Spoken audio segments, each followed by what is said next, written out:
Okay, and we're back to, this is the last Studio Jakarta session with content. With content, yeah.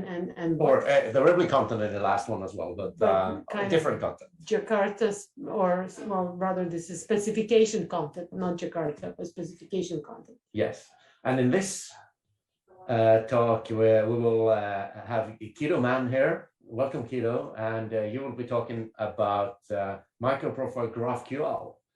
And I think many of the listeners are wondering what's the difference between GraphQL and REST, and I think you will address that in your talk as well. So go ahead. Sure. I thought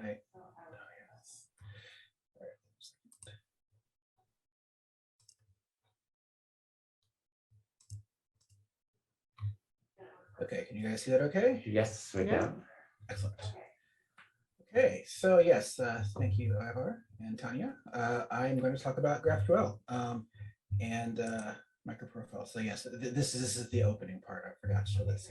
I've got the little Jakarta image there. All right, just first, just want to introduce myself.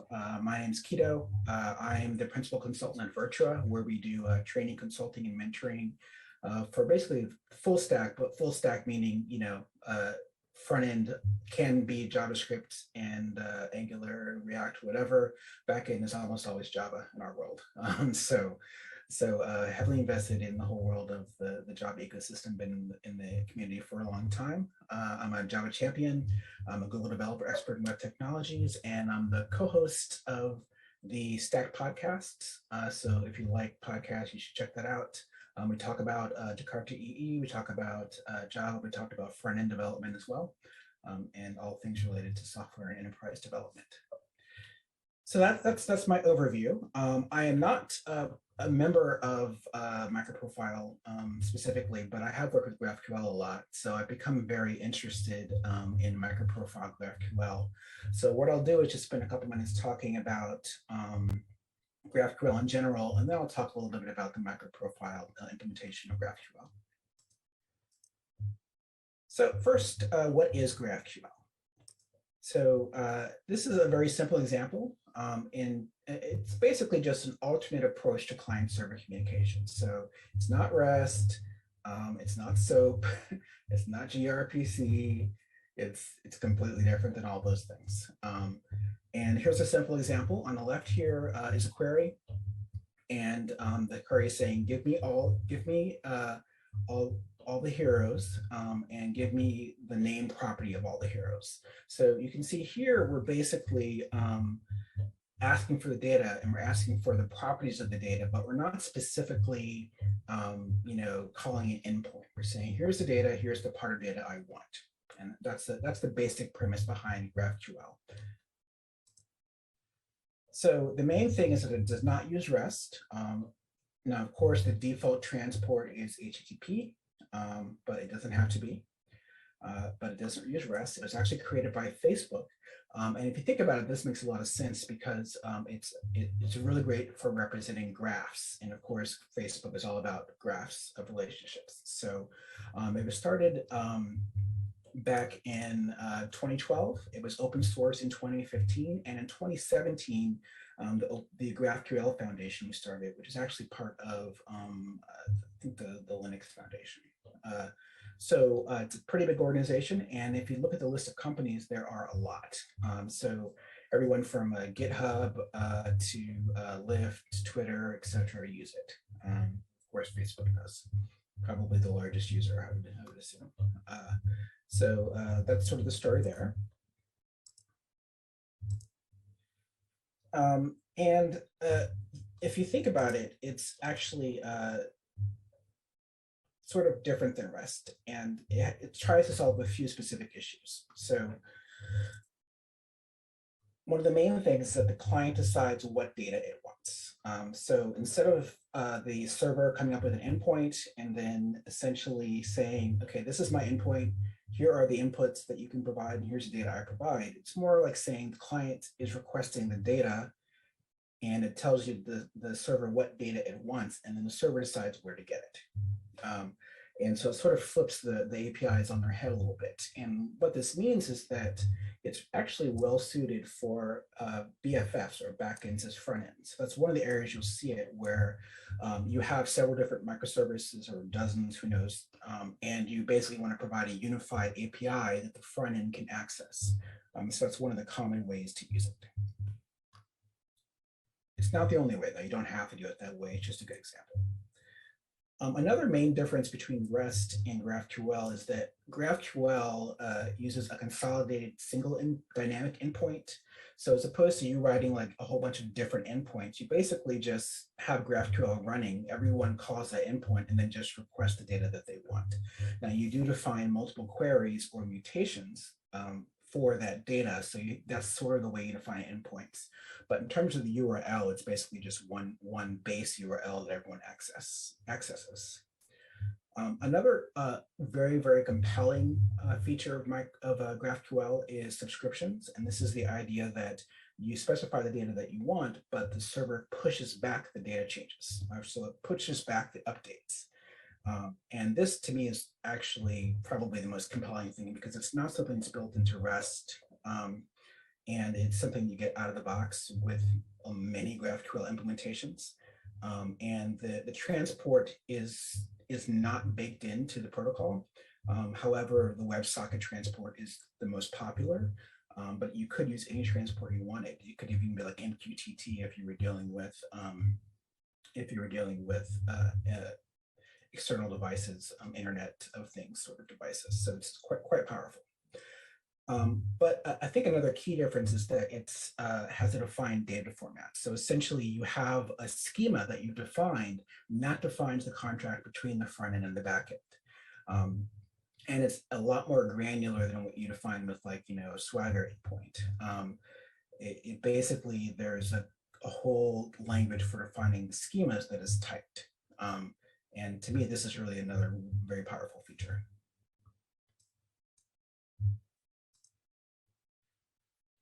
So what it's trying to do is address some of the drawbacks of REST, and that would be things like the endpoint decides what data to return. So a common problem is, you request like all of the person objects, and you only care about like the name and the social security number. Not like you display that, but let's just say that's the case. And the backend returns the entire person object with every single property because whoever wrote that backend did not assume that the client would want different pieces of data. It just sends all the data back. So with GraphQL, since the client can specify what data it wants, you eliminate you eliminate a lot of wasted data essentially being sent back, overfetching, as they say. Data can be split among several calls. And that's something that can happen often with REST where like you need to make like 4 or 5 calls to get the data you want. And REST doesn't define a data format, right? The format of the data depends completely on what the endpoint decides to generate. And of course, with the REST, there's no push standard as well. And that's something that the GraphQL subscriptions helps with. So that's sort of the idea of GraphQL and what people like about it, what problems it's trying to solve. I want to do a very quick demo of what GraphQL looks like. And this is specifically with GraphQL, or Microprofile GraphQL. So I've got an endpoint running, and it is a very simple person endpoint. And it's using GraphQL. And you notice I've got this GraphQL API annotation up here. This is a normal POJO. I'm using CDI to inject services. This is actually a Microprofile application entering on Quarkus. So I'm doing my normal injection of dependencies, and then I specify a query. Okay, so a query is basically just returning data back. And this is just normal Java. The Microprofile GraphQL handles all of the serialization for you. And there's also a mutation. So a mutation in GraphQL is an update. So basically the idea here is that we're passing in a person and then we're updating it. Okay. So just by adding these 2 annotations, I get the ability to then call it using a GraphQL client. So this example is Altair GraphQL, which is a handy little you can use in Chrome, but you can also use GraphQL, which is really popular.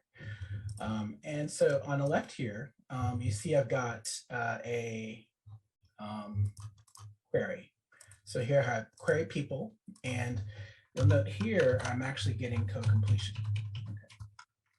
And I'm getting this because Microprofile GraphQL is generating a schema for me dynamically and sending that to the client. And so I get code completion, and I also get documentation as well, same as you might expect with Swagger. So I can find out all the different queries, I can find out the types that are being returned, et cetera, et cetera. Okay. And all this is generated dynamically, basically from one of the GraphQL endpoints that Microprofile GraphQL provides. So this is actually, look up here, it's GraphQL schema.graphql. This is basically the schema that's generated dynamically from the code. And you'll notice these are all the types. There's that person object. There is, these are the queries. There's person, persons with surname. These are all generated from the code. Okay. Now, GraphQL does support the ability to build the schema first, but Microprofile GraphQL does not support that at this time.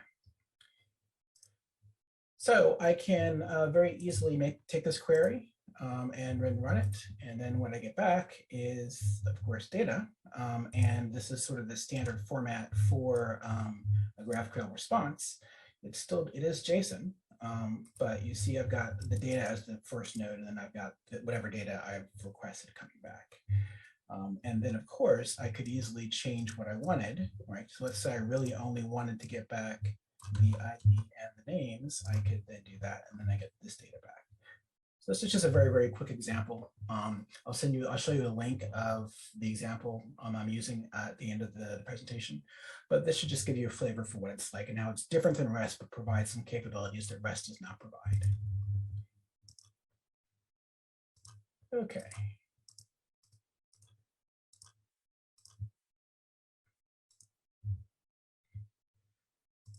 All right, so just a few words about Microprofile GraphQL in general. So it basically, the idea is to allow you to, while you're building a Microprofile application, to very easily add GraphQL support. It does all of the basic plumbing for you, the serialization, the implementation of the GraphQL endpoint, et cetera, et cetera. And there are other libraries for doing this in Java, but this one is particularly built to work with GraphQL.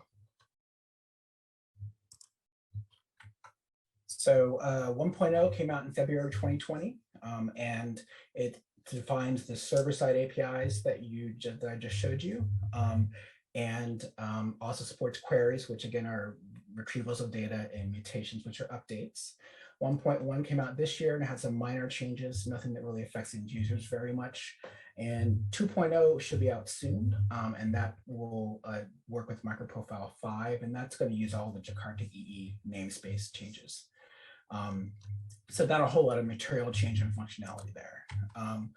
What I think is cool is that there's a few implementations. So there's SmallRye is sort of the basic library that a lot of runtimes use. So Quarkus uses it, Open Liberty, Wildfly. So of course, IBM Red Hat they're the ones sponsoring that project. But also Kamalu's EE supports it as well. I'm almost out of time. Yes, I'm out of time. All right, Halidon supports it as well. And the only other thing I want to say is that 2.1 is in the works now. And so it has a client API, so a Java API that you can use to access GraphQL services. It has support for subscriptions, which to me is my #1 feature request. And all those are actually prototyped in the SmallRye project. So if you want to take a look at them, you can. There's an experimental repo where you can take a look at it and play with it. So that's pretty much it. Here are some links. And I did upload these to the share drive for the presentations. But there's a link for GraphQL, the overall site for GraphQL, and then the Microprofile GraphQL spec, and the Microprofile GraphQL examples, where the example in this presentation came from. All right, that's it. Thank you very much. Yep. Thank you very much, Guido. I don't think we have time for questions, but Yeah, sorry about that. no worries. But if there are any questions, please feel free to put them in the chat in Crowdcast, and Guido will probably go in there and answer them. Otherwise, we will send them to him and he will answer them anyway. So thank you very much. And we're ready to go to the last speaker of the day, and that is Mary Grudlewski from IBM. And she's going to talk about exploring stateful microservices in a cloud-native world.